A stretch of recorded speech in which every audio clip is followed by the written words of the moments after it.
Everyone has a dream that fills their heart. A journey they must take. A destiny to fulfill.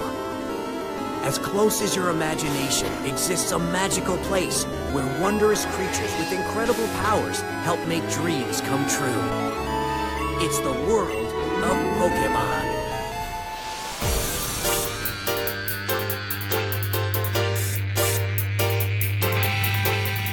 Welcome to Now Playing's Pokemon Retrospective Series.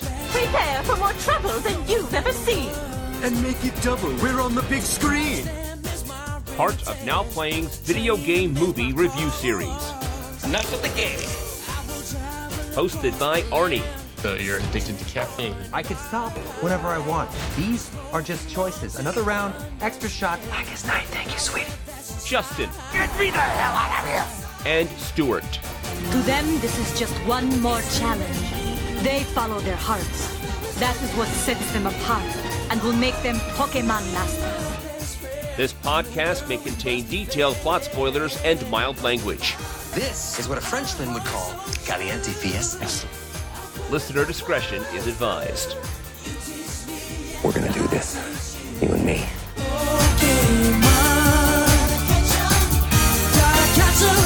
Gotta catch 'em all.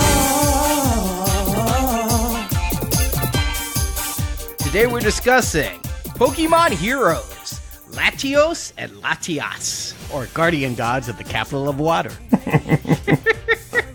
Quite literal. Starring Veronica Taylor, Rachel Lillis, Eric Stewart, Ikue Otani, Satomi Korogi. Directed by Kuniko Yuyama. This is Arnie, your podcasting hero. Pikachu! I choose you! This is Justin with a full Poke backpack. I think I'm glad that we're coming to the end of our animated run. I don't have any more room in my head for Pokemon knowledge. I don't have any more room in my Pokemon bag. I don't know about you guys. Just a little behind the scenes. We've taken like 6 weeks off of Pokemon, and it was so great to not watch any Pokemon cartoons for the past 6 weeks. When you say we, you mean you and Justin. Yes, we. My life has been nothing but Pokemon. It's been 6 weeks to catch up on everything. Because despite what you guys are saying, this is only the 5th of 21 animated films. We cover it all here at Now Playing, except if it's Pokemon. And then we say, you know what? Let's create some new clause where if it didn't get an American theatrical release, we ain't covering it. We've never covered direct-to-video animation. We have covered things that have opened theatrical. There have been TV movies that ran in Mexico, and we threw it in this superhero retrospective because you love superheroes. But we never did the Lionsgate Ultimate Avenger series. We never did all of those multitude of Batman cartoons. Direct-to-video animation has always been a no. Although I feel I played a role in that. There was discussion, and I was like, no! So here, it has saved Justin and me quite a bit. Yes, it's payback time. So yes, I love Pokemon, so I, of course, am going to discuss all of the animated films after we talk about this one, which was the last one to get a wide American theatrical release. There will be some future ones that get Fathom event releases, but back in May 2003, this summer movie, and everyone is going to Matrix Reloaded instead. You say wide release. I gotta question how wide that wide release is. In fact, I started wondering if we even needed to cover this. 200 theaters is all. A wide release. Avengers opened on like 4,400 screens. This got 200. I think the Fathom events got more than 200. I think you're probably right, actually. 200 is pretty paltry. By comparison, Pokemon the first movie opened on over 3,000 screens. Yes, and Matrix Reloaded is opening on similar numbers. It was expected to be a hit, and Miramax, as I've already suggested, probably did not want this to be a theatrical hit. They had their own animated water-themed movie coming out in just a few weeks, Finding Nemo, and they had no interest in competing with themselves. So this got a scant release, didn't even gross $1 million, and from that point forward, they only put it out on home viewing platforms, DVD, streaming, what have you. Just anecdotally, I was unaware of it. Not that I was paying attention to Pokemon stuff in 2003, but like you said, Toy Story 2 coming out or whatnot, I'm aware of that, but Pokemon 5 or whatever wasn't on my radar. I don't think I had any clue this movie came out, but the fact that there'd been a Pokemon movie in theaters annually for 5 years, I do remember at a certain point thinking, Pokemon 3, didn't we just get Pokemon 1? I believe it just became white noise of Pokemon in theaters, and I'd just be like, all right, I have no idea. Is it still in theaters? Is it in theaters again? Is it a new movie? I don't know. Yeah, Americans weren't even paying attention anymore. We had moved on. For us, it was a trend that had burned hot and gone away. But I just want to point out, this movie was not a flop. This movie was a hit. It had already made its money the year before in Japan. It already had $20 million. And all these films we're going to be discussing after Pokemon Heroes are all consistently making $20 million, $30 million. So this franchise has never stopped being a hit in the country of origin, Japan. But I think it took about 13 years for Pokemon to find relevance again. Probably the reason we have a Ryan Reynolds live-action movie to discuss coming out this weekend. Pokemon Go. This one caught me by surprise. I have a millennial friend at work, and she was talking and how she was playing this new Pokemon app. And I'm like, you're in your late 20s. You're playing Pokemon? And that was my first inkling to what became a phenomenon that was so huge, even I decided, all right, I need to see what this is. Now, I actually had a little bit of a preview of it because, as people who listen regularly know, I work in tech, and I had perhaps my best manager in my lifetime back in around 2012. And this manager was way up on all things tech and games, and he was telling me about this game called Ingress that he was playing on his Android. It wasn't even out for iOS, and I had an Android at the time, and you'd go around and find places and take over towers, and you'd actually have to physically go places. It was like geolocating, if you guys remember that little trend from the early 2000s. Oh, yeah. Geolocating with gameplay. And so I played that a little bit, but never really got into it. But the company that made Ingress, Niantic, took that engine. Basically, they used Ingress. They were a Google startup company, and they used Ingress to map, I think, the world and find landmarks that are anything from a mural on a wall to a funny sculpture to churches. Churches everywhere. And they partnered with Nintendo and made this Pokemon Go, which is so addictive. I have never played this game. I didn't realize it was free, that you could just download it. No wonder it became a viral phenomenon if people didn't have to buy it. I have questions about how that makes money, but it was interesting to know it was an April Fool's Day joke. 2014, if you clicked into Google Maps on that day, Pikachu, Squirtle, Bulbasaur, they were all popping up in the real world unannounced. They were just there. And it was from the success, the response was so positive, that Nintendo said, hey, we can make money at this. But I don't know how if it's freeware. Well, this is the new monetization strategy, is you don't buy a game for $50. Oh no, that's silly. You give the game away, and then microtransactions. I have spent thousands on Pokemon Go. Thousands. Oh, I hate to sound this naive, but it makes you spend money in order to continue to play? No. You don't have to. You can play forever for free, slowly. Or if you want to, say you have an egg, you get a Pokemon egg, and you want to hatch your egg, you need an incubator. Now you can either pay real world money to trade in for gold coins, which then you trade the gold coins for an incubator. It's like chips at a casino, so it doesn't feel like real money. Or you can walk around the town until you finally luck out and get an incubator, and then you can finally hatch that egg. And you're throwing Pokeballs to catch Pokemon. I mean, that's where this one differs, is when it started, there wasn't a whole lot of battling going on, a whole lot of fighting. It was a lot of, I'm walking around, I'm using augmented reality. So I'm looking through my phone, I'm seeing my room, and in my room, oh my god, there's a Rattata.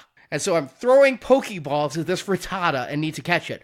Oh crap, I'm out of Pokeballs. I can give them money and I can get more Pokeballs. Yeah, I enjoyed this phenomenon greatly. It was another sign that the world had gone completely mad in 2016 because I just like watching people running around, pointing at things that weren't there and claiming, oh, look, there's that. I'm like, yeah, we've all lost our damn mind. And in LA, I was still living in LA at that time. You could just tell who was playing it by the way that they would congregate, by the mannerisms, all of it. It looked like, wow, the asylum let them loose. And now we just, let's watch the crazies. I mean, it truly was an inescapable cultural phenomenon. I mean, I held out as long as I could, but my wife was playing it, my daughter was playing it, my son was playing it, so I hopped in just to see what the fuss was all about. And like Arnie says, it is strangely addictive. I never even got to the fighting part. I just enjoyed walking around collecting new Pokemon. And you guys didn't have a history with these characters. How would you know what you were getting? I mean, did it matter? Or were you just, it was about amassing as many things as possible? The gotta catch 'em all, really. You know, that's my attitude in life. Marjorie's constantly saying she's happy she doesn't have a sister because my completion issues know no bounds. It's true. I one time asked you if there was a movie you wouldn't have in your collection, and you said no. You would literally own every movie if you could. If it was free. Yeah. Well, they also hit on that collector thing where they make certain things more rare and harder to find. So for a while there, I don't know if it's still the case, but Pikachu was incredibly hard to find. So like if you came across a Pikachu, it was like, ooh, I found him. And then you throw a couple Pokeballs at him and then he'd run off and you're like, oh, I missed him. So it became a quest. Now, let me ask, as again, someone that has never played this, is it always going to be there? If someone goes and grabs Pikachu and 5 minutes later somebody else pulls up, is he still there for that second person to get? It is the same if you and I both had our phones up right now and there was a Bulbasaur in this room, we'd both see it. Now, the Bulbasaur will move on.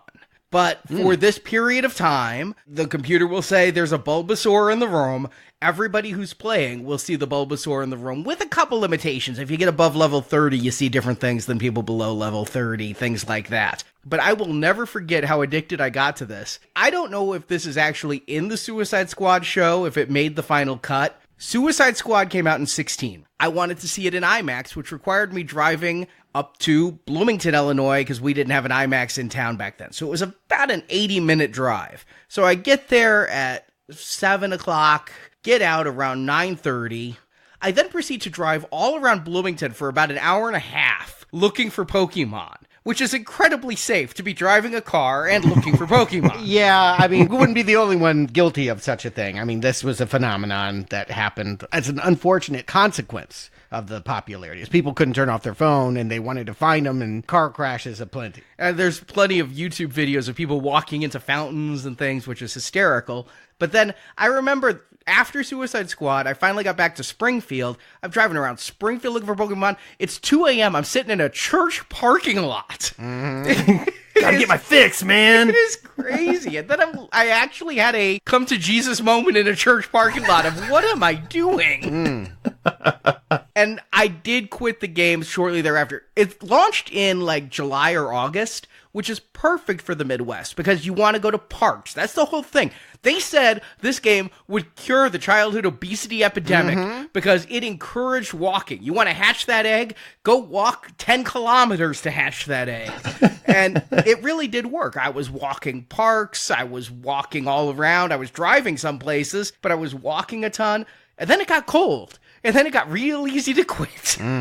Yeah, I mean, it just, my interest in it just kind of waned. It wasn't a day that I decided, oh, I'm done with this. It just, I think eventually after a couple of weeks, you realize you haven't touched it in a while. But yeah, that initial month or two, when it first came out and everybody was playing it, it was everywhere. Everybody was doing it. And then I started to get a little bored. But then I remember, Arnie, we went to San Diego, and San Diego, I don't know if they did something special for Comic-Con or what, but there was just all sorts of different Pokemon I had never seen all over the place. I'll never forget the Pokemon Go panel in Hall H. Not only could you not get in, but there was going to be a special Pokemon released in that room. and people were lining up along the wall, pushing into the wall, hoping that their phone would think they were in the room so they could get that Pokemon. How interesting. Yeah, get them all in. Not that Comic-Con has problems with that, but it seems like it should have been something that other people should have copied. Like, I would have expected Walt Disney to put out their version. And why wasn't there more augmented reality games if this caught on so quickly? It seems to me like there could be even bigger trends than Pokemon.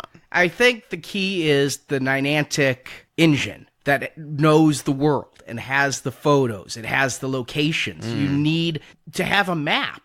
In addition to just, there's a ton of augmented reality stuff on your phone. I mean, I can go into Walmart and pose with augmented reality Avengers for photos. Okay. But it's not an addictive game without what Google put into the Google map and then Niantic put in to creating landmarks on that map and then add the addictiveness of the Pokemon franchise. Here's where I got bored of it, was 3 things back in 2016. 1, the weather. 2, I found out that to collect them all required going to Australia and Japan. There are regional ones. That was a thought in my head, was like, would people, not only the money would they be giving to Nintendo, but would it turn into airline tickets, and how obsessive would it get? You mentioned flying on a Pikachu airplane. Yeah. Well, April 18th to 22nd, I didn't go, but there was a Pokemon Safari event in Singapore where Pokemon Go players from around the world flew to Singapore to go on a Pokemon Safari. Wow, this is the world we're heading in. It's like this blurring of reality and a cyber womb. It's very, I guess, exciting, but also scary. The third thing that made me get bored of it was simply repetitiveness. All I was catching was, oh god, it's another Pidgey. Oh god, it's another Rattata. Rats and pigeons. It got to the point that I was like, I want to call an exterminator to get rid of the fucking rats. Is that a comment on where you live? Are they like dissing you about like, yeah, this place is full of like pokey rats? That's very true, Arnie, because that's about when I hung it up too. And, you know, since we've been doing this series, I've re-immersed myself in the game. And I've been pleasantly surprised by the amount of new Pokemon that they put in. It's fresher. It feels new again. I can see myself falling off real quick again. But at least they keep the game going and reinvigorating it. I went back because all I remembered was I spent a lot of money on Pokecoins in 2016, and I was catching rats and birds, and I was sitting in church parking lots. That was my memory of 2016. Sounds like you're on drugs, frankly. Like, that's what I would expect if you had discovered heroin. We had to have a Pokemon intervention for Arnie on this one. Instead of flying to Singapore, I'd be flying to Turkey. Yeah, you don't want to go there. You're not leaving the prison. I hope there's a lot of Pokemon. You'll be the Pokemon in that place. But I decided to try it again. And Justin, you're right. They have improved the hell out of the game. First of all, when I was playing before, there were like 100 and some Pokemon. Now there's like 400 and some. And they have all these events now. Just this weekend, believe it or not, there was a Latios and Latias event at our fairgrounds, and like 100 people showed up at the fairgrounds trying to catch Latios and Latias. A meet and greet with these anime, like, and it's weird. That's like, I could see how, if you were the right age, that would be as exciting as meeting a celebrity. No, you don't understand. They were my age and older and around. Were any of your buddies from the tournament there? Yeah, they probably were. They weren't there to meet and greet. What it is to get some of these rare Pokemon. They've really increased the importance of combat. And you go to these towers, and there are things called raids, and you can't do a raid alone. In addition to promoting activity, which I don't believe it actually cured the childhood obesity epidemic. No. You know, anything that gets people moving, but it also promotes community. If I want a Latios or Latias, I cannot do it alone. It takes a minimum of like 5 people level 40 and above to team up and all attack at once at this tower. We have to physically be there and coordinate and be like, okay, you're going to be there at 5, I'll be there at 5. We're going to team up and we're going to try to take down this tower for a chance, as Justin said. If we beat the tower, then we have a chance to catch a Latios.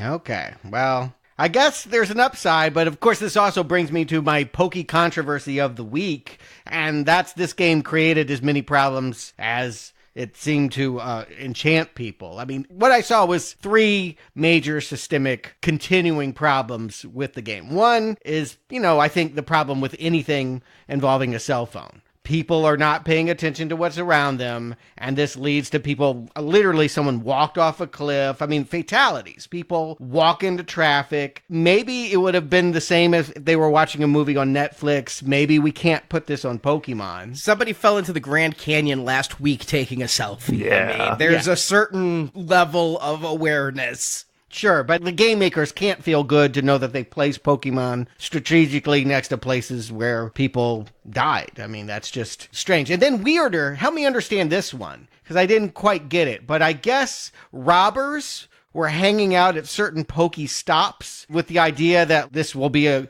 easy pickings. They won't be paying attention. We can pick wallets, and just a high degree of crime is happening because when you're playing this game, I guess you're not aware of people walking up on you. Would that be true? Would you know if someone had lifted your wallet? Yeah. Yes. I would know if somebody lifted my wallet. I mean, it's like anything else on your phone. I could be surfing Facebook. I'm not that aware of my surroundings if I'm into my phone. But yes, they could view that as a place where affluent younger people or people, just with phones worth stealing. Right. Sure, yeah, it's a lure for people, I mean, on a bad day, you're walking away with a Galaxy Note or something, I mean. Mm-hmm. Yeah, so, and it's happening at big rates. So, I mean, that was a controversy. And then I think just the more common idea that you have masses of people showing up at places of sensitivity that have, through no fault of their own, are a Pokestop, and suddenly the Holocaust Museum and cemeteries. I remember these. Yeah, it's just, come on, guys. Like, you just act tactful. I get you want to geek out, and that's fine, but be cool. You're in the Holocaust Museum, like, don't be running past people screaming about Bulbasaur.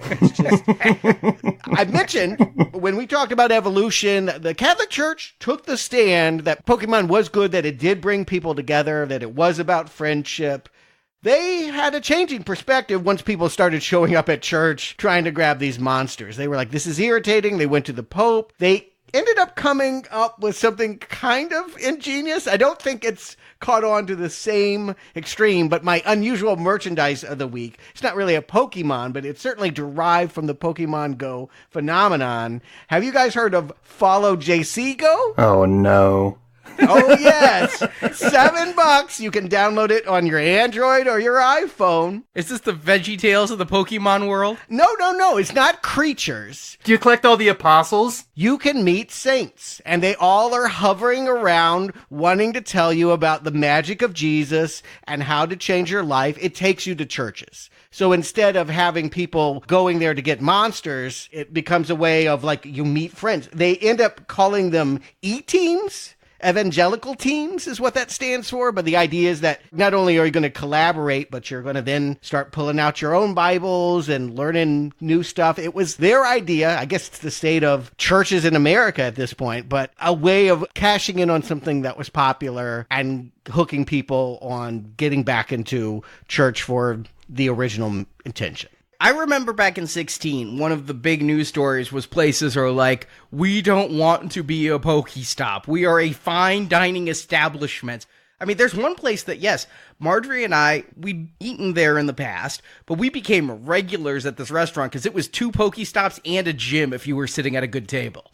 So we'd be like, all right, we're going to go play Pokemon. Date night became Pokemon night, where we'd go to this restaurant, have some beers, and play Pokemon all night. Kind of together? I don't know if that's exactly a together activity when we're both engrossed in our phone and like, oh, there's a Bulbasaur, go get him. But it really did become a thing, but they had a thing where you could opt out. They had to create a form very quickly. They realized people were congregating where they were unwanted and people could opt out. Churches are still Pokestops. Churches are still doing whatever they can to lure you into that church. Right. I can see the impetus behind, like, thinking, hey, attendance has been down over the years, and all of a sudden all these people are showing up, but not for church. Let's try to capture some of this. But I don't know that an app capturing and meeting saints is necessarily the answer that they were looking for. Well, if you look at who's playing it, or at least who's leaving reviews, it's full of snarky online people that they're having a laugh at this. They're like, oh yes, I was in a face full of cocaine having gay sex, and then this app led me into the church and I was healed, like you can just imagine the kinds of stories that get posted as a review for this poor, unfortunate game that, again, has Pope Francis's blessing that he says, go do it. So if you're a Catholic, go for it. Pokemon Go. And at the very least, nobody yet has died. I haven't heard of any incidents of death or robbery or any of the... I guess that comes when no one's playing. Yeah, I was just thinking. The per capita is much lower, so therefore the incidents are much lower. Or maybe those saints are protecting them, Arnie. Don't give up on the power of the floating Mother Teresa above the church. Unfortunately, and I do mean unfortunately, I'm back addicted to Pokemon Go, and my playing got Marjorie back addicted to Pokemon Go. We're going to events now, and Ryan, we've talked about Ryan on this show, is our Obi-Wan. We constantly have this text group going of, okay, so is there any reason for me to have 82 Murkrows, or can I just, stop catching Murkrows at this point? I want to give a shout out to every Now Playing listener, because when I was just getting back, they have this new thing now, a friend system, which they didn't have back then. And you can send gifts to friends, and they're random gifts, and you can trade Pokemon with friends, and you can battle friends. And I put my code out there on Now Playing, and I have 80 friends, and you guys are all of you are awesome. A few of you have never opened the gifts I sent you months ago. But most of you guys are really awesome, and I enjoy playing with you guys where we just, I get to see what you've caught, and I get to see, from putting the code out on Now Playing's page, I have Pokemon friends in the UK, in Japan, in Singapore, in California, and I get to see the landmarks that they've gone to, because you go to a Pokestop and then you get a gift that you send. It shows me your Pokestop. I get to see these places around the world that my 1 degree of separation are playing. It's really kind of cool and addictive. That would be my hope. As someone that has no interest in downloading this game, in part, I try to keep all video games off my phone because I would get sucked up into it, but I do like the idea that it could spark the interest in travel. Even though I would like people to actually go to the Grand Canyon to see the Grand Canyon, anything that could get people to look exteriorly out into the real world, I think that there's got to be a silver lining at least to that. It makes me want to travel more because I feel bad. In addition to opting out of being a Pokestop, as you might imagine, you can opt into being a Pokestop for money. And so every Sprint mobile store and every Starbucks is a Pokestop because they sponsor. Mm-hmm. And I feel really lame sending a gift. Here's from Starbucks, here's from Sprint, here's from Starbucks, here's from Sprint. I'm like, I want to go places. I want to send cool gifts. Yeah, I want to stop collecting rats. Anyway, thanks for the update. As someone that has never played it, I've always been curious to know what you guys were doing. You have taught me a lot. Well, speaking of rats, we got to talk about the short that aired before this movie, Camp Pikachu, where our old friends, the evolved rats, the Pichu brothers, are back. Remember them from a previous short? Yes. They were in the city last time, and now, as the banjo tells me, they're out in the country. It's a hoedown! The absolute worst Pokemon song ever is this attempt at a rendition of a Pokemon hoedown song. That may be in part because you don't like hoedowns, right? I mean, that would be hard to make it good. Swing your partner do-si-do, round and round, and there we go. I'm fine with that shit. Are you really? Yeah. You want to go country line dancing tonight?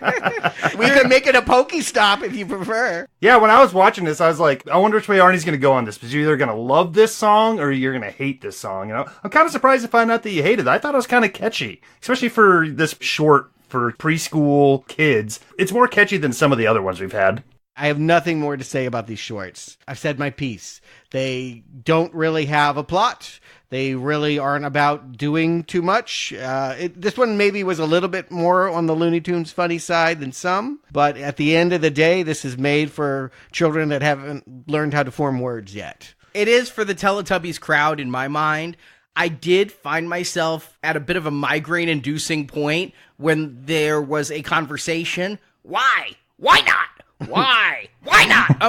That never ends. It's like a child arguing with the mother. I think it answers its own question. Why not? Because then you end up with this. I mean, that's why not. I think what's frustrating about these shorts, especially this one, is that it's really doing nothing for the first 17 minutes of the 21-minute runtime. And then all of a sudden it's like, oh, wait, we're not just here to watch Pokemon play. There needs to be some sort of issue to overcome. It's like, oh, this should be over. But it's like, oh, now we got 5 minutes of a fake issue that they have to figure out before we actually end. Yeah, they always got to punch up the idea that they're collaborative and friends. Again, that lie that Pokemon love and live in harmony together. That's so not resembling anything in gameplay. But sure, they're all friends. Nobody is beating on each other. And then, yeah, let's have some slapstick with trying to get on a train like they had with outrunning that lawnmower. I don't know why this is called Camp Pikachu. Only at the very beginning were they camping. It does not involve a whole lot of camping. There's a whole lot of cut logs. It looks like they're filming in the back lot of Twin Peaks with as many just logs are around. There's log trucks. There's log cabins. There's logs everywhere. I imagine the people that made this have never been camping in America in their life, and that's fine. I mean, we've definitely made naive projections about what foreign countries are like in our cartoons. I'm not offended, but yes, this doesn't feel very much like a camp that I've ever attended. Yeah, they were just trying to capture some of that hot hey dude audience from back in the day. Yeah, maybe. It does lead me, one listener has told me, because I asked a question on our previous podcast, is this even Earth? There's humans, but there's no earthly animals. There's only Pokemon. It was when they were time traveling. I'm like, what year is it? What's going on? There is a fan theory that this is a post-apocalyptic wasteland after a nuclear war has mutated all of our animals into Pokemon. Oh, that is interesting. I like that because I've had that thought many, many times, particularly now that these newer films are beginning with the welcome to our world introduction. And I'm like, but this isn't Earth. That becomes more and more present. They start by looking at that planet and I'm like, yeah, that's not Earth. I mean, it's kind of. We're going to go to a place that feels very much like Venice, Italy, but it's not. I mean, they obviously want us to think about places in our world. You're right. It could be post-apocalyptic. It could be the aftermath of where we're heading. What I was told is it definitely is Earth. They are on Earth, and those are humans. But where'd the Pokemon come from? Where'd all the animals go? And there's no place called Johto. All the names of these towns do not exist. So where are they really? And why has everything been rebranded? Yeah, nuclear annihilation. I think you're right. I would love... I mean, how many years has the Pokemon cartoon been on TV? But could you imagine the last one being the Planet of the Apes one, where they find the blown-up Statue of Liberty, and Ash is like, you bastards, you blew it up! It was Mew. He was the first one, right? You know, it was that little... that white little mouse, Mew. He has like a cat kangaroo. Nothing is like strictly a direct analog to real-world stuff, except for maybe the Rattatats. Those seem to just straight up be rats. And Pidgeys are obviously pigeons. And there's snakes. I mean, there's some. Ecans, Arnie. Come on, they were clever there. They spelled snake backwards. Oh, is that why? I was always curious. All right. Anyway, we've stalled enough. Arnie, give them the plot to Pokemon Heroes, and we will say goodbye to the last animated Pokemon film that we're covering. In Venice, which of this post-nuclear apocalypse is called Alto Mare, Ash, Misty, and Brock have come so Ash and Misty can participate in the Tour de Altamar water Pokemon race, and Brock can try to pick up chicks. He's like Larry the neighbor from Three's Company at this point. He really is. But Alto Mare has a history of being protected by Pokemon Dragon siblings Latias and Latios, and I was very surprised to find out that they were not Spanish.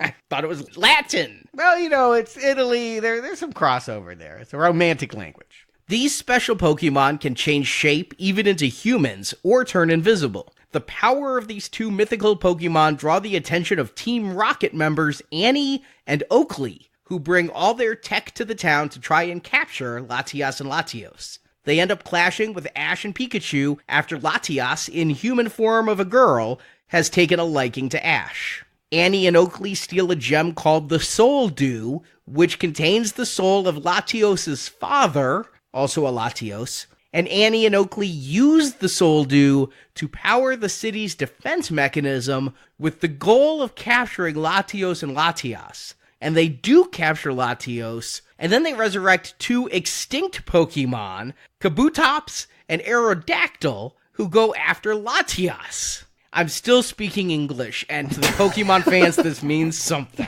Just barely, though.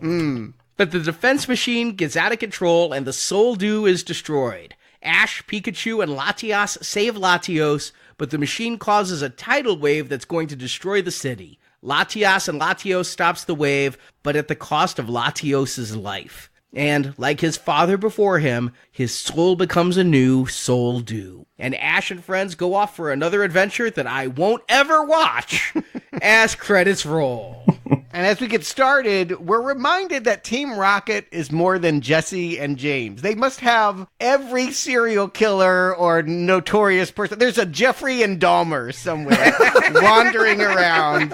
Annie and Oakley are breaking into a library. Of course they are. This is the strangest beginning ever because they're these 2 teenage or young adult girls in halter tops breaking into a library. I'm like, are they college students? Are they doing extracurricular?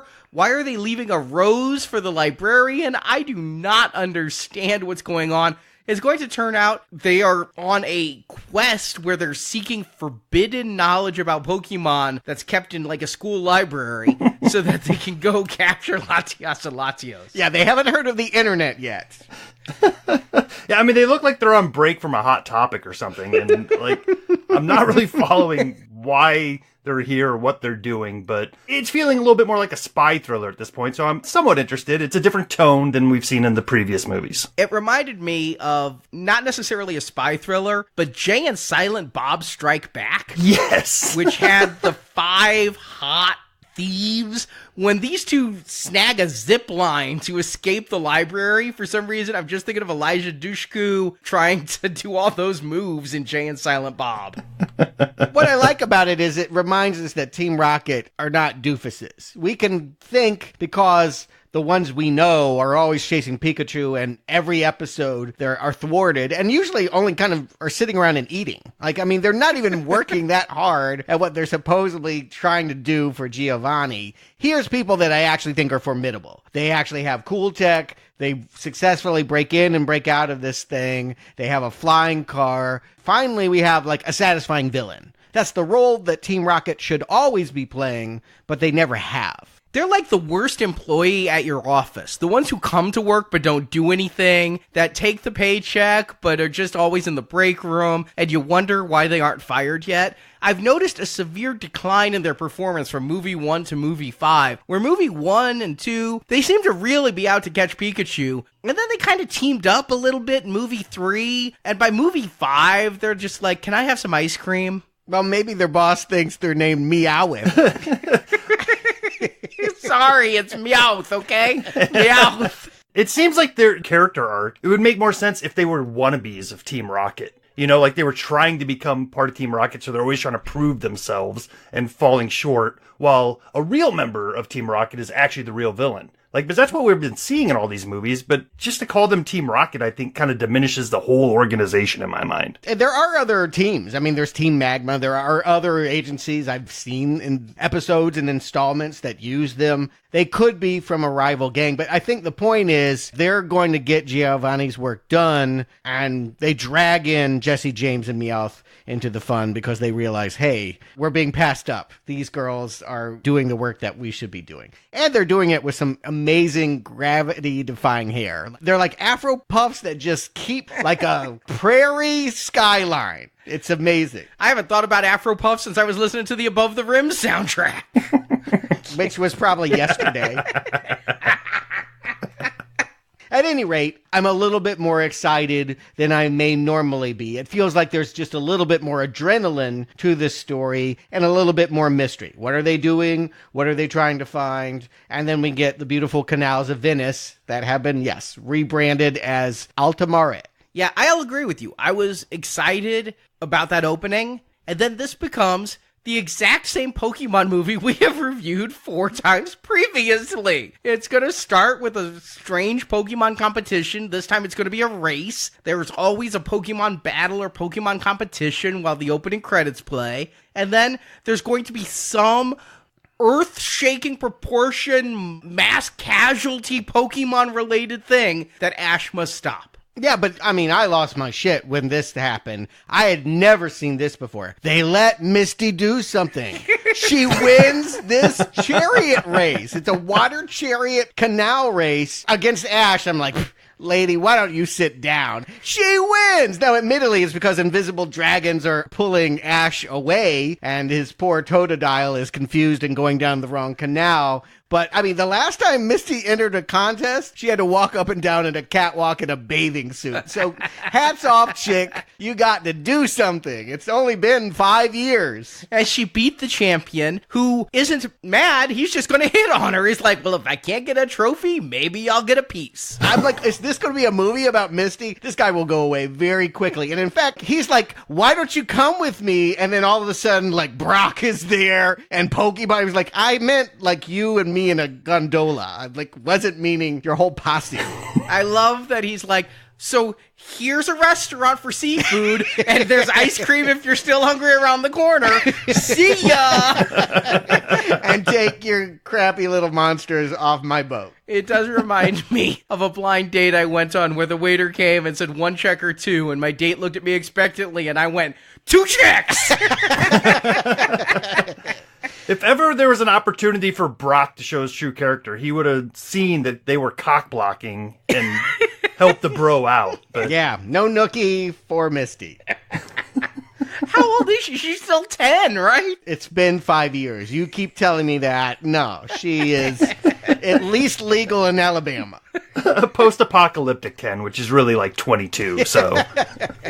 Indeed. But anyway, Ross is here only to establish the fact that everyone is riding around on gondolas, that this is Venice for every other practical reason, and that it is protected by a legend that no one knows about anymore. They've just grown up with the idea that these 2 dragons have always been a part of the architecture. It was part of the medal that she won. It's just a part of the story of the town that once upon a time, these 2 dragons brought water and changed the way that they lived and created the city waterway. Yeah, they're the reason for the canals. Of course, we get all this information from a dime store Mario-looking guy. I could not stop looking at this character and thinking, what is wrong with this guy? It just looks like somebody started drawing Mario and gave up halfway through.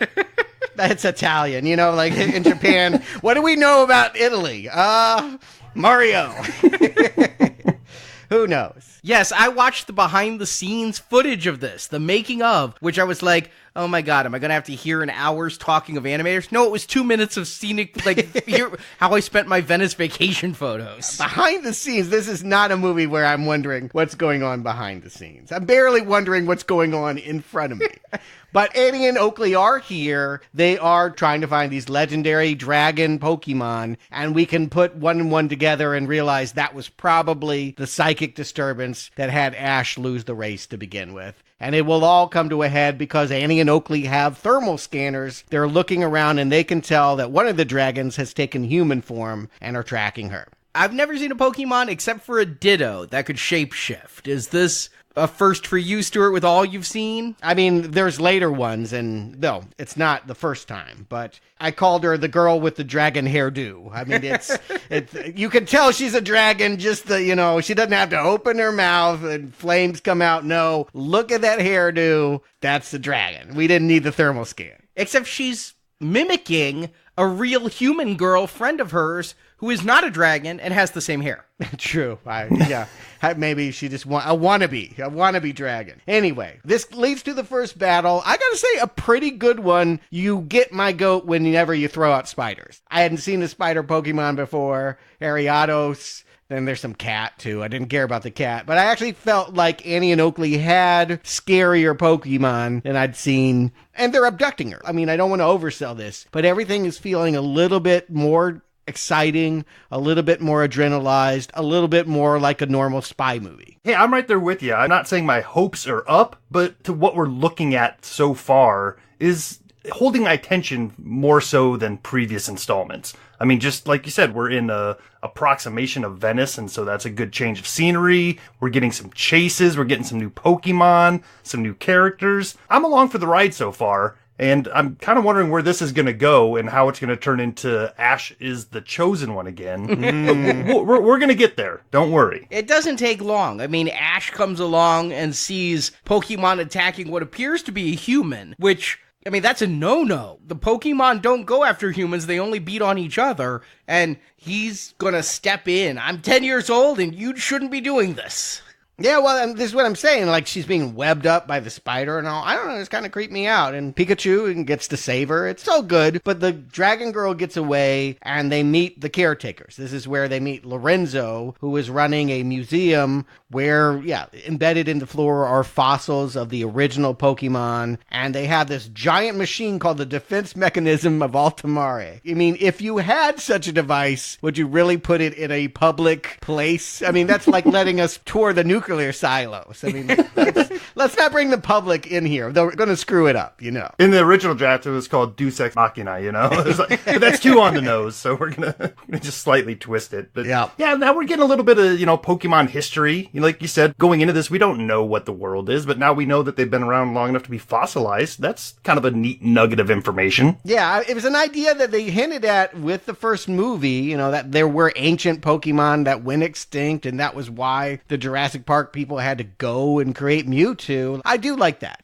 It's cut and dry. I mean, no one would use the word sophisticated, but it's done in a way that keeps my interest. And I'm finding again and again, even though we're on the 5th Pokemon movie and my umpteenth Pokemon adventure, if you count all the TV that I've watched, I'm actually finding this one to be the most engaging that I can think of. I think even though we took several weeks off, I'm just seeing this all as samey same. It's another mythical Pokemon that nobody's ever seen before. Oh, yeah. No, the gimmicks and the tropes are all here. I mean, they're following a tried and true formula, and what I'm connecting with is that maybe that they have elements that are a little more exciting, and I feel like the storycraft is not so random. Sometimes characters wander into the thicket of things, and I'm like, why was that lady here with the bread? There's just some that you're like, I can't follow what's going on, and hats off, I'm following everything that's going on here. And in fact, this is where we get the reveal. I think we all could have guessed this, but the dragon girl has a girl protector that looks just like her, Bianca, and she lives in the garden behind this museum. And either Latias or Bianca takes a shine to Ash. This is kind of interesting, too. Could a Pokemon actually fall in love with their trainer? This sounds like all kinds of taboos, but I mean, it's probably worth discussing. Like, could you have relations with a Pokemon that was humanoid enough? Well, if you want to get real disturbing about it, some listeners clued me into this. There's an entire conspiracy theory that Mr. Mime and Ash's mom are lovers, or that Mr. Mime is Ash's dad. There's a whole lot of screenshots and various story threads that discuss a perhaps inappropriate, perhaps sexual relationship with Mr. Mime and Ash's mom, which makes it even more disturbing that she feeds Mr. Mime on the ground like a dog. But I'll post a link on the Facebook page and Twitter, but yeah, it gets a little weird. If we wanted to explore this, we could have seen Pikachu getting jealous. Yeah. And ruining plans. Yeah. That's not where this movie goes. I don't advocate that they do explore it, but it begs the question once we realize this dragon, Latias, is really, really into Ash. I'm just going to write it off as friendship, not sexual advances. But as Bianca, really pretty forward. And in fact, Ash will get his first kiss by the end of this movie. From one of them. I don't know if it's the human or the dragon. Were there any distinguishing features to tell them apart when Latias was in Bianca or trying to be Bianca, or was it just the exact same animation? Like, did we miss anything where the tips of her hair are slightly different color? Bianca wears a hat. Okay. Latias does not have a hat, which is why at the end, Ash is kissed by a girl not wearing a hat. Did Bianca take off her hat, or was it Latias? That is the mystery. Mm-hmm. Oh, interesting. Sort of. And this is also where we get into the soul dew. And every time I hear that, I think of just let your soul glow. Remember Coming to America and the whole Jerry curl? Oh, yeah. Advertisement? That was like, is that what it is? See, I went the other way with it. I actually thought it was just the new urban Mountain Dew flavor. Yeah, there are like 90 flavors and like in a variety of rainbow colors. I don't even understand what's happened to Mountain Dew. Maybe they've just partnered with Marvel. There's the Soul Dew, there's the Power Dew, the Time Dew. The Time Dew, the Eternity Dew.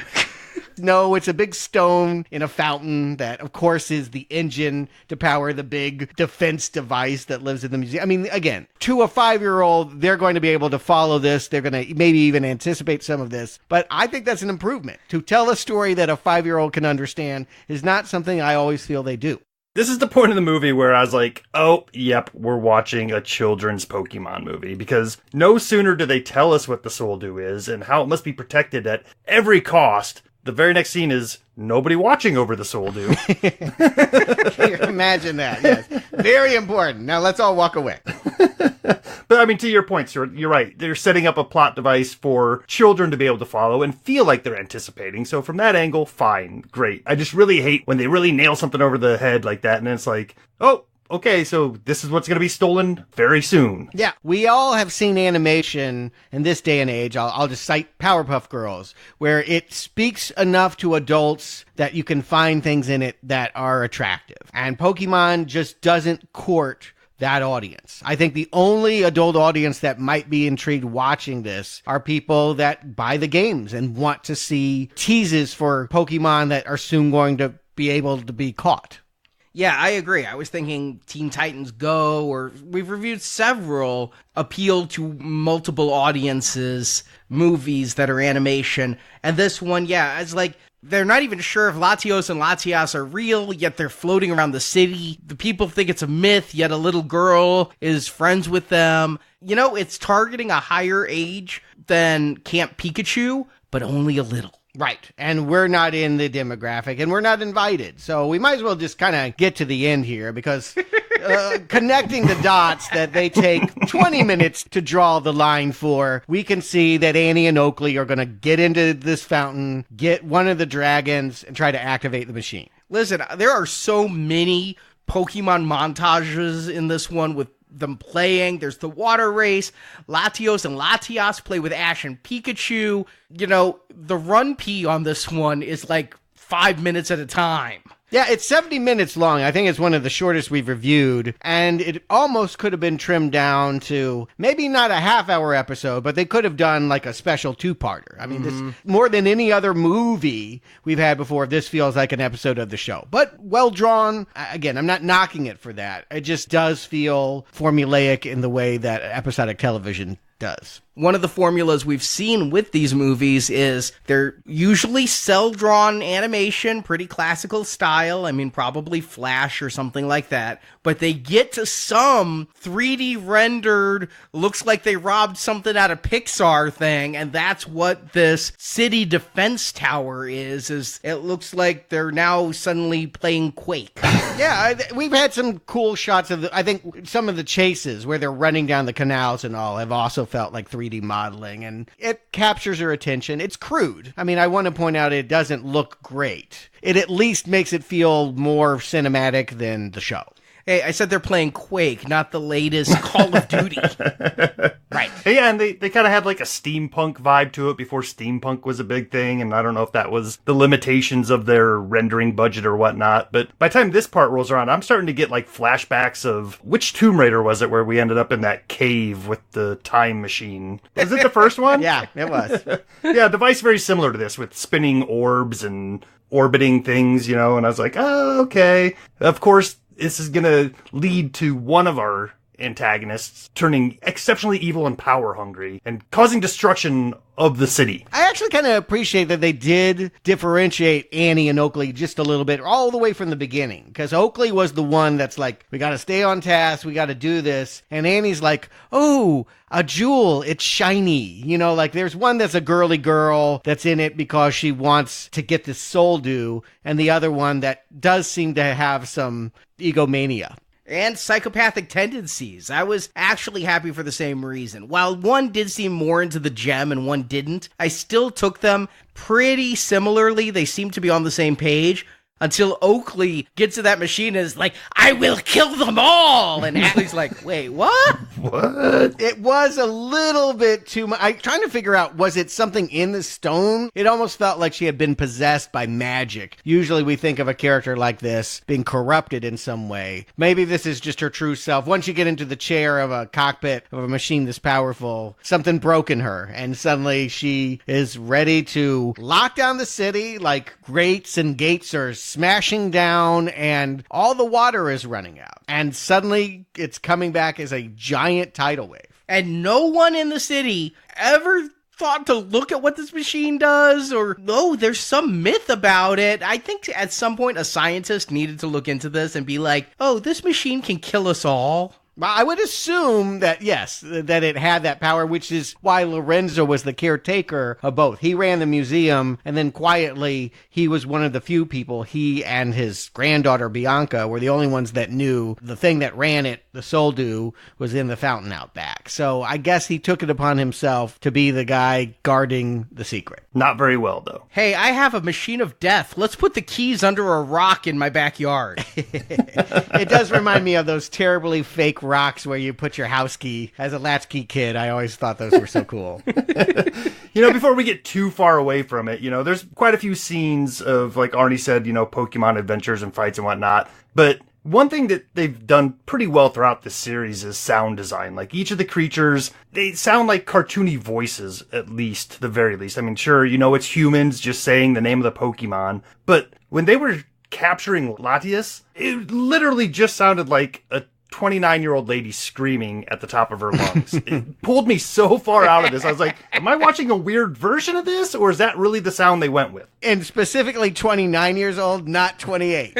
Or 30. Yeah, right before that voice really drops into, older woman voice. Those hags. She hasn't smoked too much yet. For life beats her down. I'm not loving the dragons. They're reminding me of the birds from the second movie, the Apocalypse birds.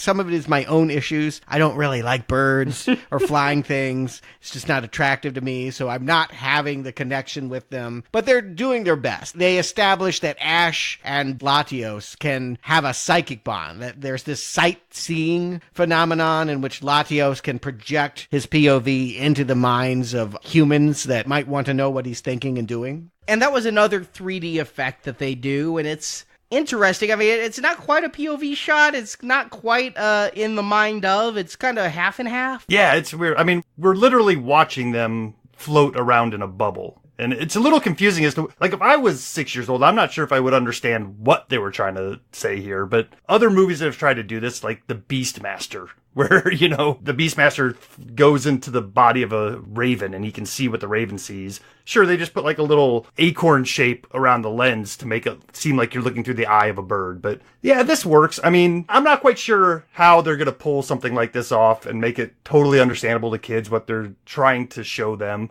So I guess throwing everybody into a bubble and having them float around is as good as you're going to get in a show like this. But because they're sight sharing and doing this cool stuff, Ash is able to come to the museum, know where they're at, and kind of save the day. I'm not quite sure what he does that's so helpful. Latias and Pikachu seem to do most of the work. Yeah, he unties the humans that have been spider-webbed, but for the most part, it is for Latios to make the ultimate sacrifice. I was shocked. I couldn't believe that we got to see him killed. Now, admittedly, he's the one that's been kept more at arm's length. Latias has been turning into a human and playing with Ash and doing all this communicating. Latios seems like the stern parental male figure that's kept his distance and just every once in a while been like, here's a vision of mine. But not really that emotionally connected. But I was still surprised to see him die. Yeah, I would think in a story like this, if you're going to bring up the concept of self-sacrifice for the greater good, that they would do a little bit of explanation, like this whole thing is about a legend. Why not talk about how this was his destiny? There's always a protector that needs to be there, and the one always knows that someday his destiny will to become that protector. It was none of that. It's just kind of they did it and, oh, okay, well, this replaces the thing we lost to a certain degree. That's it. I mean, the giant water cyclone and the way that tidal wave comes back. Again, I think that is probably a dominant fear in Japan as a country. You worry about tsunamis and what have you, but they always seem to animate those sequences really well. I really think that there's something kind of spooky about this, and I don't know if it's heroic. I mean, Pokemon Heroes might be overstating it, but Latios does end what seems to be a pretty unwinnable situation. But there is no Latios at the end, right? Somehow his father, Latios, died. It's not like he and Latias laid some eggs so there would be a new baby Latios or anything. There's just a new soul dew. Yeah, what I take to mean was that the soul of their father, if they're brother and sister, I'm going to make that assumption, was in this soul dew. And because Annie and Oakley played with it, that soul drained away with the water, and now they didn't have any water protectors, and the water could do what it wants. I guess it wanted revenge. Who knows? But long story short, Latios steps into the role of his father by becoming the new soul in the stone. Right, because it was his destiny. That's what I'm saying. They needed to, give us a little bit of explanation as to what they were showing on screen. Yeah, that gondolier guy should come back. But they're all asleep. Notice that no one is worried about any of this because the sun's down, and I guess in this town, that means you shut the windows, you shut the doors, and everyone waking up the next day has no idea about all of this water cyclone dragon nonsense that's been going on. Oh, that water coming back was great. It was roaring in at 100 miles an hour. And then the second it got to town, it was just calmly lapping the shore. I'm not quite sure what magic he used to do that, but it was funny. It's like, oh, this is not going to go well. This is coming in as a tsunami. Oh, no, it's just fine. Right back where it needed to be. Well, they are the protectors of the water. Again, you're right. They needed a little bit more lip service about maybe they should be water type Pokemon. Maybe they should be able to manipulate water. Again, logic is not a strong suit of this series. I think this movie is more logical than most, but there were details that I thought got omitted either because the translators couldn't work out the dialogue correctly or they just didn't care about tying it up in a bow. Well, let's tie this up in a bow. Justin, Stuart, do you recommend Pokemon Heroes, Latias and Latios? Justin. Okay, so we're finally at the end of reviewing these animated films, and I think it took 5 of them for me to come to the realization, or at least be okay with the realization, that none of these movies are progressively building on each other. They're all just individual stories that could be shown in any order, really. They're not building on one another. They're not trying to tell us a bigger overarching story, which is fine. I mean, that means you can take them or leave them as they come. So I have yet to recommend one of these. I don't think I've recommended anyone. I can't recall or imagine that this is going to change. And it's not going to change here. But I will say this. I don't know if it's just seeing the light at the end of the tunnel, but I feel like I would be more willing to give this one a pass than most of the other ones we watched. I feel like it was different enough in scenery. It had some new interesting characters. The big end kind of involved everybody rather than just watching some Pokemon do some stuff off in the distance over a mountain. It just felt more movie-ish in that sense. But it still suffers from all the same problems these other ones do. So I'm not going to rush back to watch any of these again. But if somebody said, hey, we have to watch a Pokemon movie, or, the world's going to flood, so let's watch one, I'd probably watch this one again, just out of pure short running time. And the visual storytelling was fine this time. So I'm glad we're at the end of this and we don't have to suffer through these anymore. But having said that, it wasn't as bad as I would have thought going into this whole series. Pokemon has a time and a place, and it has its audience. And I think it's cool that it's still around. I'm not offended that Pokemon is a cultural phenomenon. I have come to love some of the characters and the designs. So there's stuff to grab from this franchise. It's not in the movies for me so far. So yeah, it's not recommend, but it's nothing I hate. It's just not for me, is kind of my summary of all of the Pokemon animated series we've watched. Stuart. Right. Well, my last haiku here. The legend is true. Latios and Latias turned the tide around. I can't believe it. There's an act 1, 2, and 3 in the right order. Misty wins something, racing around waterways. Ash has his first kiss. Annie and Oakley do well balancing the tone. Spy spoof and spiders. Merciful restraint when dragons die stopping flood, and Ash doesn't cry. I think this is the only Pokemon movie where someone doesn't cry at the end. It's really too bad Americans outgrew this before the best movie. I think it just goes to show none of us are real Pokemon fans, because from what I've heard from our listeners that are Pokemon fans, this is one of the absolute worst, and it gets better from here. Well, I mean, they can go to Facebook. I'd love to hear a true Pokemon fan discuss all of the... I can now discuss all of them, and I would love to know how they would rank them. All right, they can find you on Facebook and talk to you about it. Sure. Rank all, 22? Yep. But for me, I really thought when we finished Pokemon Forever, and we had a break, I was like, I really need this break. I need to not be watching Pokemon for a week and go watch some live action stuff, some theatrical stuff, some different genres, and come back fresh. And I didn't come back fresh. I came back shell-shocked. And what I realized is these movies are just becoming white noise to me. They're just background noise to which I'm struggling to pay attention because it's so simplistic, I don't really have to pay attention. It's just like, I actually was in a nail salon with Marjorie, and I was sitting in one of those chairs watching the TV, and it was showing Sesame Street. And it's like, I didn't have to pay attention to Sesame Street. I could still be reading news on my phone, and every once in a while I'd glance up, and I wasn't missing any parts of the story where Cookie Monster was tired of Mario Lopez calling him the Veggie Monster. They let Mario Lopez on Sesame Street? I know, right? God. They ought to have higher standards.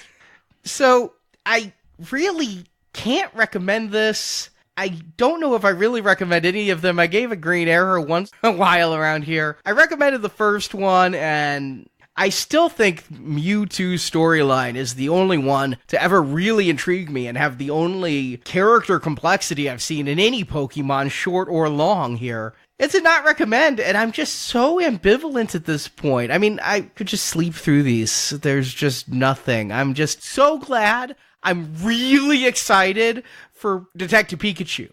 I mean, that movie looks so good. I'm just glad I don't have to do any more prerequisites. It's like I wanted to be a computer science grad student. Wait, I have to take trig? This is kind of how I felt. Well, here's a pillow because we're not done yet. I had to watch them. It is in our tradition that somebody has to discuss what we aren't devoting an entire podcast to each installment. But 16 sequels, I'm going to try to run them down as fast as I can to give you general impressions.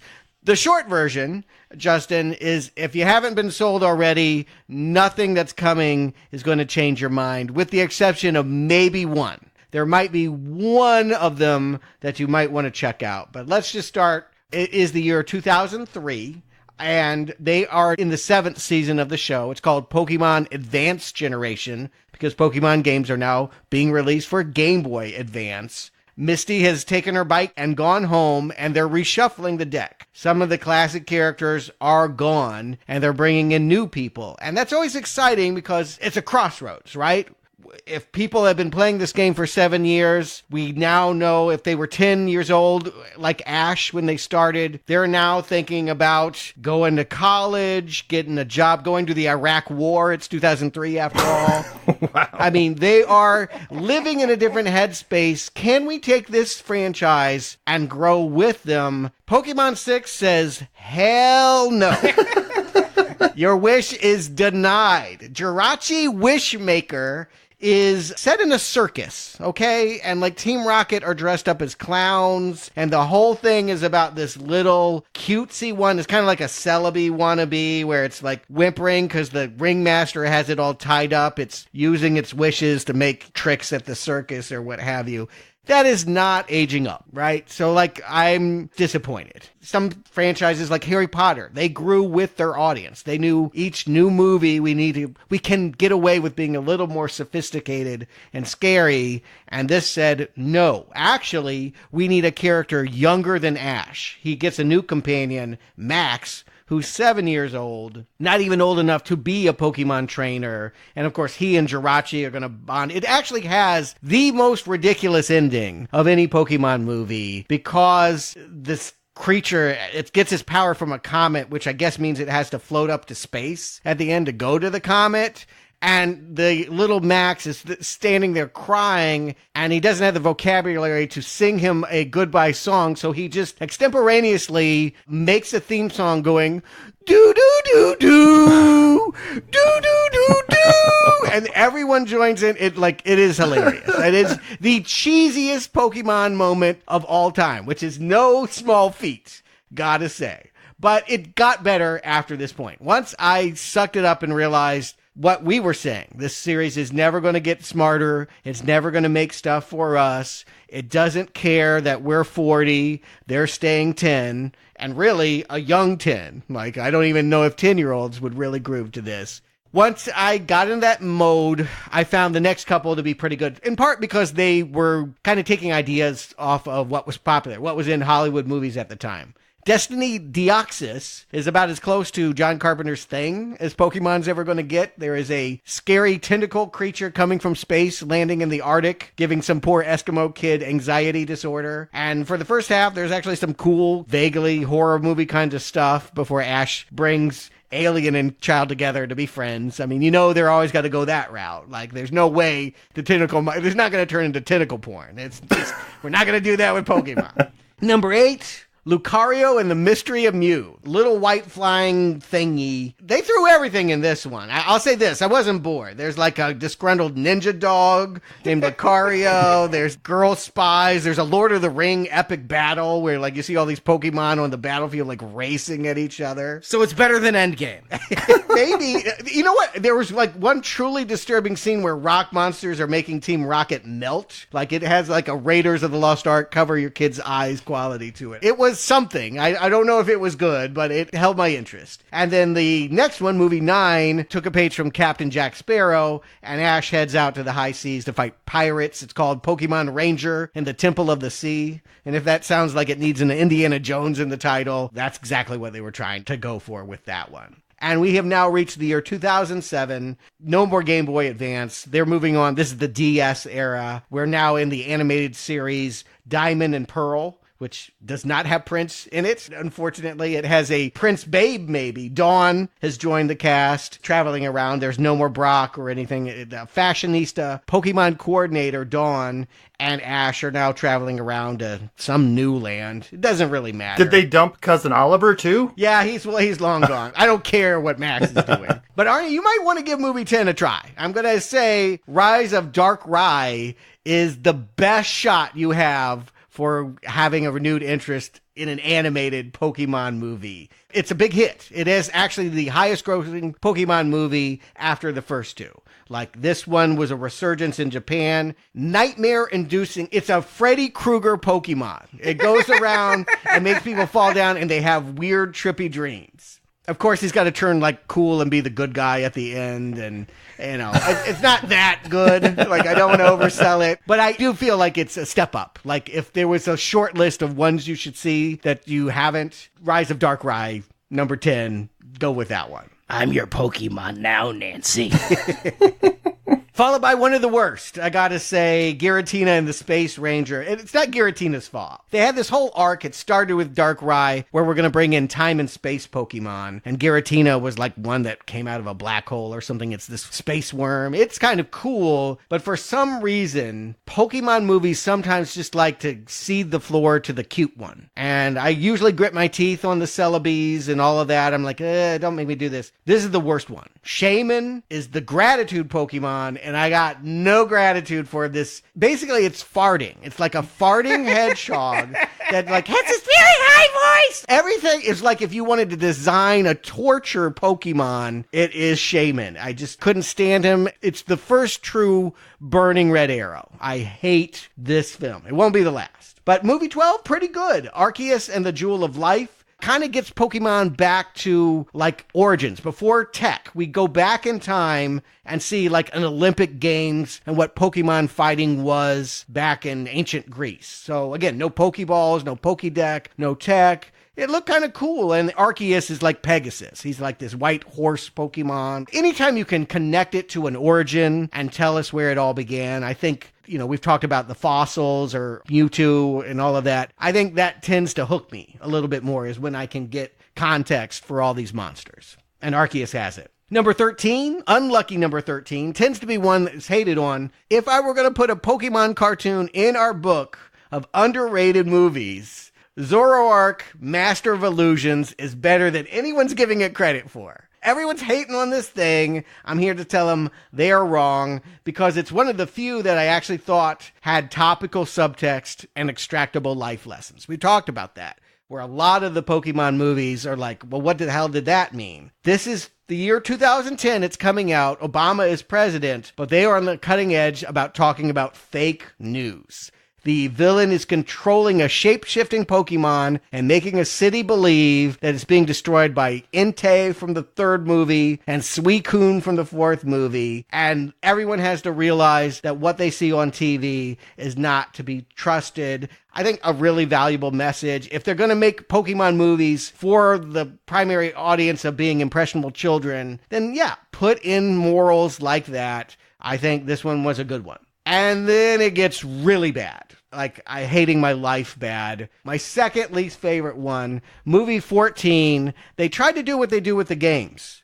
They released it twice. Slightly different footage in one from the other. So I had to watch a bad movie 2 times in a row. One with the black dragon, one with the white dragon. It's collectively known as Pokemon Black and White. It really doesn't matter because the dragons are barely in it, and it's really about this other thing that's in medieval times. I hated it all. I just hated this film so much. And again, it didn't help that I had to turn around and watch it again. And it doesn't get better for movie 15. My Little Pony was a thing by this time. Like, for some reason, it came back, right? Yeah, it's a Hasbro property. They had new cartoons. They had new cutie marks. I remember coming back at Toy Fair. This seems like their attempt to, like, go for the brony audience. It's Kyurem and the Sword of Justice, confusingly named because there is no actual sword. It's not like Excalibur. The sword is the nickname of this superhero team of Poke horses that have horns. You know, they think they're a sword because I honestly don't understand this, but it's like a really bad My Little Pony episode that has very little to do with Pikachu and Ash. It's just crap.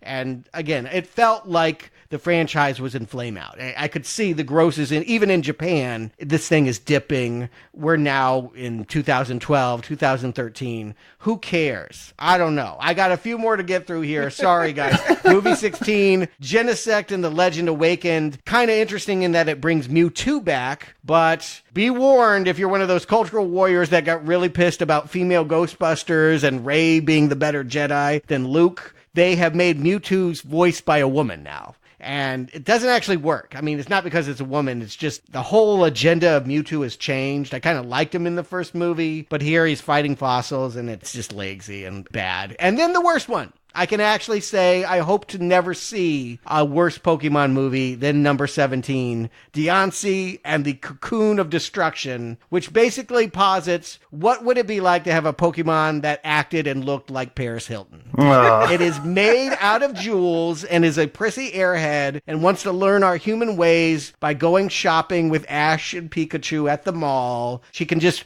pull jewels out of the air to pay for things, and she's a privileged valley girl and can talk in full sentences now. Like, for some reason, the Pokemon are just talking normally, but unfortunately sounding like Valley Girl. So this is the kind of movie you put out and go, all right. It's, what was that Transformers movie where they were King Arthur shit? The Last Night. Yeah, we're there now. It's like, we got to do something else. And they tried. Movie 18, someone online, I think, put it best. I saw someone jokingly said, if you gave a Pokemon movie to Michael Bay, he would make Hoopa and the Clash of the Ages. It is just nonsensical action. It is just like every Pokemon you've ever seen thrown at your face for 70 minutes. I don't know what it was about. Gonzo Pokeborn. It is just wall to wall. I know Hoopa, he's like the genie from Aladdin, and he gets broken up in two. His big angry self and his cute little self, because they always got to have both in these things. And he kept going, Hoopa! Sounding like, I think that's Jabba, right? Hoopa! He talked like that. And things came out of hula hoops for a long time. And that's all I can tell you about Hoopa and the Clash of the Ages. One good one came right out at the tail. I actually think it's unfortunate Volcanion and the Mechanical Marvel didn't come earlier, before the My Little Ponies and the Paris Hiltons. It's actually cool. You mentioned earlier, Justin, steampunk. they actually go to a steampunk world. All right. And it's full of gears, and it's like, I didn't even care about the movie. The plot was whatever. Ash gets handcuffed to a big mechanical bull, but it was just actually really cool to watch. The animation was there. It looked really nice. I thought, man, this thing's great, but nobody's watching Pokemon anymore. And this is when they reboot.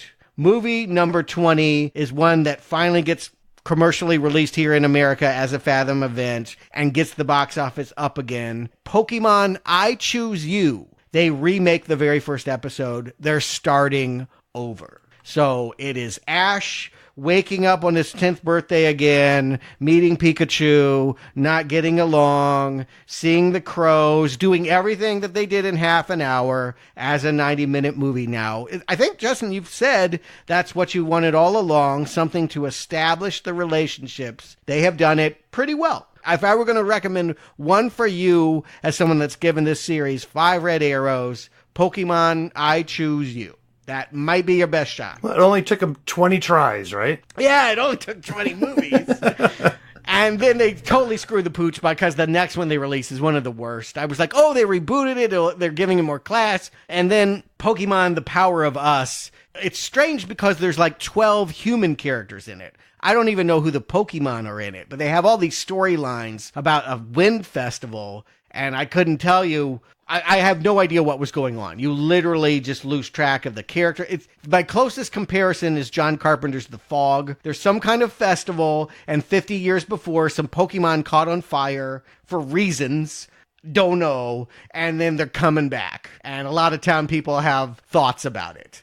Terrible, but I do know the one that's coming out this year in Japan in just a few months is a remake of the first movie. It's Mew and Mewtwo back again, and they're going to tell that story probably better than they could back in 1997. Yeah, as I understand it, it's not out yet, but they're even going to reuse a lot of the audio from the first one, but it is a 3D CGI remake of that first movie. It is the first all CGI Pokemon. Wow, yeah. Will I go when it becomes a Fathom event? That's intriguing, but I think I really need to check in with Nurse Joy first. I really think I need a break. I think I've earned a Poke break. This has been heavy. To watch all of this Pokemon and try to pay attention enough to have opinions about each individual one and not just let it wash over me.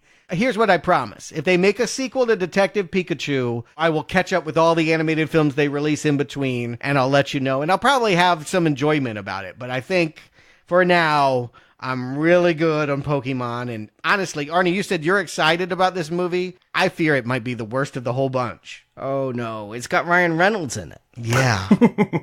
Here's what I'm thinking. If the bar for storytelling has been set at these movies that they've continued to pump out, I think it's going to be real easy to get over it. You know what I'm saying? Like, Detective Pikachu doesn't have to be even a good movie for it to be a great movie in this series. Certainly that's true, but it feels too late. It feels like Pokemon Go is not a thing anymore. It still is. I mean, I find when hundreds of people are showing up in Springfield at the fairgrounds. Hundreds, not thousands. My point is, if they got this movie out the next summer, 2017, it would be a hotter property than now. I just feel like it's too late. And then they based it on a game. Arnie, you're going to play it, but I've never heard of anyone that was playing Detective Pikachu. They're not making a movie of Pokemon Go. They're making it look like Who Framed Roger Rabbit. But I got my ticket opening night, which is apparently 4 p.m. this Thursday. Like, that's the opening performance. They're just going to move the school buses in. I'm just going to be me and a bunch of children watching Detective Pikachu this Thursday, and Pikachu and you guys will be back to talk about whatever the hell it is. I hope you say hi to all the people from the tournament. I'm going to the 640 show. Okay. Fair enough. And I'm going to try to talk a couple of my kids to go in with me. I know Tyler's going to go. He's kind of excited for it. I think this might be his nostalgia for the year. You know, he grew up with Pokemon, let it go. This might be the audience. 20-something-year-old kids going, oh yeah, I remember being a Pokemon fan. Let's go check this out. All I gotta say is if you're worried about Detective Pikachu, nothing's gonna make it look better than the Sonic the Hedgehog trailer that's gonna play before it starts. Oh my god. I know. Did they already make the sequel? This video game series is just punishing. It just hurts so bad.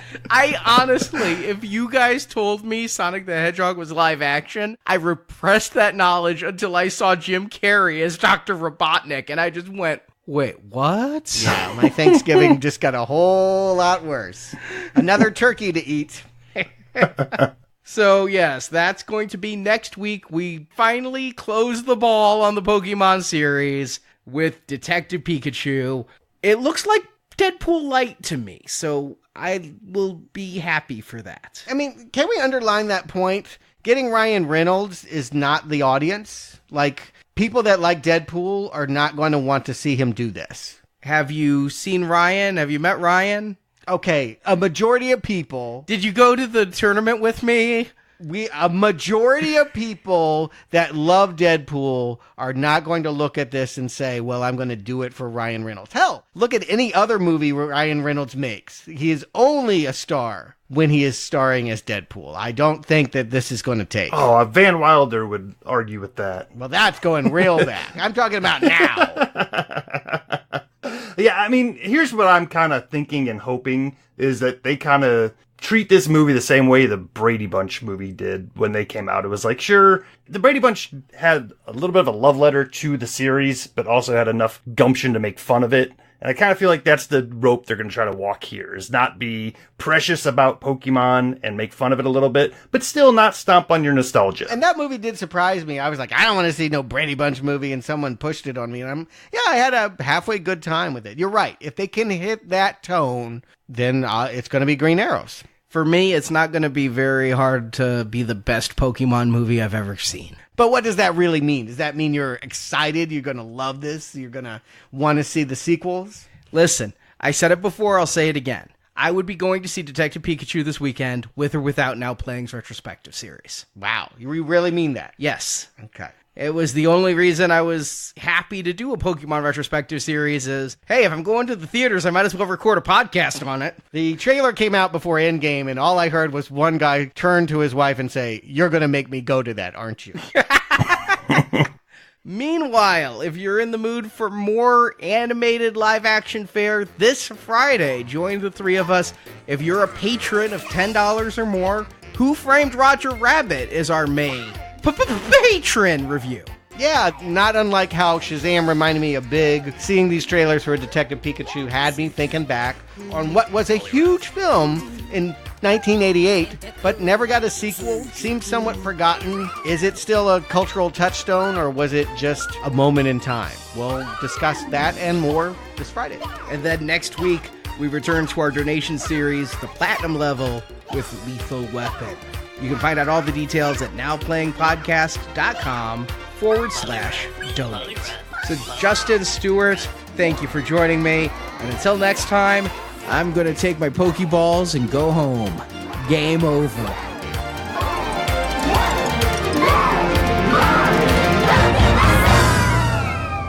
Think we did the right thing?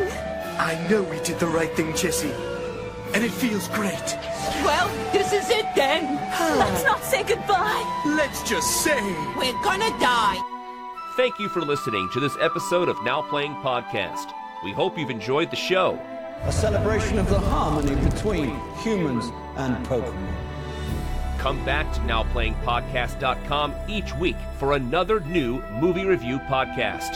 Thank you all for everything. Maybe I'll see you again. Someday. Also at our site, you can find hundreds of other movie reviews, including Star Wars, A Nightmare on Elm Street, Independence Day, the Avengers films, Back to the Future, Batman, Superman, The Fast and the Furious, and more. Case closed, but still open until I solve it. Now Playing Podcast is a show without any sponsors or ads. We rely on support from listeners like you to keep Now Playing operating. I could use pants. You can donate to the show and, as our thank you, receive bonus podcasts. Over 150 bonus movie reviews are available to choose from on the Now Playing Podbean page, including Alien, Night of the Living Dead, Jurassic Park, Ghostbusters, Indiana Jones, Lord of the Rings, Psycho, Troll, and more. Find a full list of available bonus shows at nowplayingpodcast.com/donate. There's another credit on Pikachu's charge account. We've got to grab it. You can also join the Now Playing Patron campaign through our Podbean site. Patrons of $10 or more get a new exclusive movie review every month, plus even more perks, including one where you can pick a movie for our hosts to review. Find the details on our website. Take the treasure and put it there. You can follow Now Playing on Facebook and Twitter, where we post announcements of new episodes and where the hosts post movie mini reviews. Links to our social media pages are available on our homepage. I haven't seen this many strange letters since the last time I placed a personal ad. Now Playing Podcast is produced by Arnie Carvalho.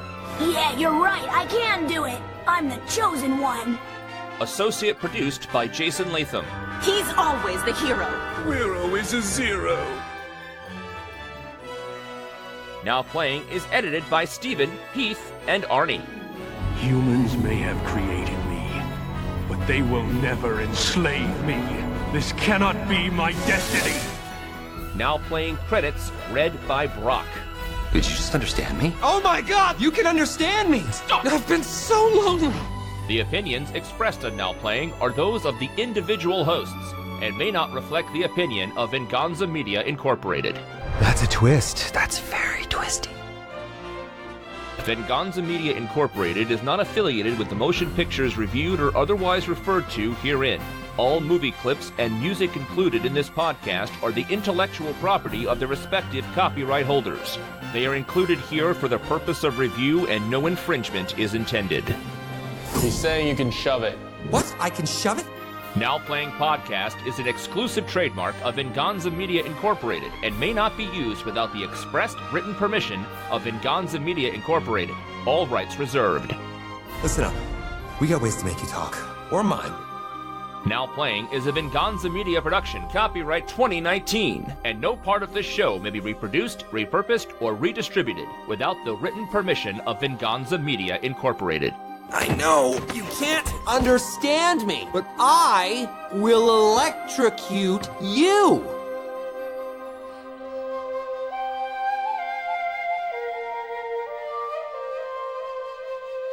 But once a happy ending. Team Rocket signing off again!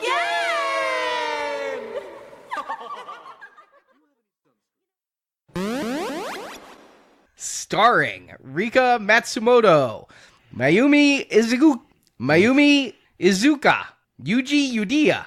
Oh wait, no. Starring Veronica Taylor, Rachel Lillis, Eric Stewart. Yes. I was like, you don't usually do this. And I don't know why you need to let people know you're not Japanese. I got worried I watched the wrong movie for once. Which one did you watch? No, with all the Japanese names. I'm like, hey, were we supposed to watch it with subtitles? Oh, yeah, well. Directed by Kuniko. One more time. Yuyama. Pikachu! Hold on, I didn't say who I am. All right. It was Mew. He was the first one, right? You know, it was that little fucker. That white little mouse, Mew. He's a cat. Is he? Yeah, that's Mew, cat. I mean, if you say so. Trust me, I'm no Ryan, but I'm learning the evolutionary patterns thanks to Pokemon Go, and he turns into a bigger cat. They bring back the cat. You're calling it a cat? Mew? No, Meowth is a cat. We were talking about Mew earlier. Oh, then I have no fucking clue. I know Meowth is a cat. How big an idiot do you have to be not to see that's a cat? Mew's a cat kangaroo, I'm telling you. I think with each passing minute, you know less and less about Pokemon. I got Mew and Meowth confused. Meowth. I got Mew and Meowth confused. Yeah, let me pronounce it correctly here. No, Mew. Mew was the very first Pokemon. Oh, yeah, I remember Mew now. Don't make me have to retell you the first movie. Anyway, he's back for movie 8. He's going to be in Pokemon Detective Pikachu. So. At least Mewtwo is. I don't know if Mew will. Yes, Beastmaster. That was the source of so many of our Dungeons and Dragons adventures, Arnie. I don't know if you know that, but because he played with ferrets that he could control, that was where I went off on that whole cat tangent. That's where it all started. I didn't even know what Beastmaster... I never even saw Beastmaster till, we reviewed Chopping Mall. So, no, I had no clue. Oh, yeah. No, that was a big influential film on my young, impressionable mind. Oh, me too. It must have been one of those ones that was just kind of sitting on the shelves all the time at the rental store we went to, because it seemed to be in our house at least once every 6 months or so to watch. I think it was always on cable. I just always remember turning on the TV and being like, there's Mark Singer again and the ferrets. Turner made a ton of money off of it somehow. Not that I digress too much, but I ended up watching it a couple years ago. That movie is way, way, way too long for what it is. I have no doubt. I have no interest anymore. Let's leave it in the past. No retrospective. I think there's 5 of those things too. And a TV show. I'm like, nope. But Singer was only in the first 1 or 2. He dropped off pretty quick. No, they always do that. Yeah. Well, I mean, they can go to are there still forums? Yes. Is anyone going there? I don't know. I'm going to go there. I'll be honest. Go to Facebook. I might see it there. But they can discuss that. I'd love to hear a true Pokemon fan. So, Justin, Stuart, thank you for joining me. And until next time, here's a pasted line from one of the previous shows. I'm not doing any more work for this Poke shit.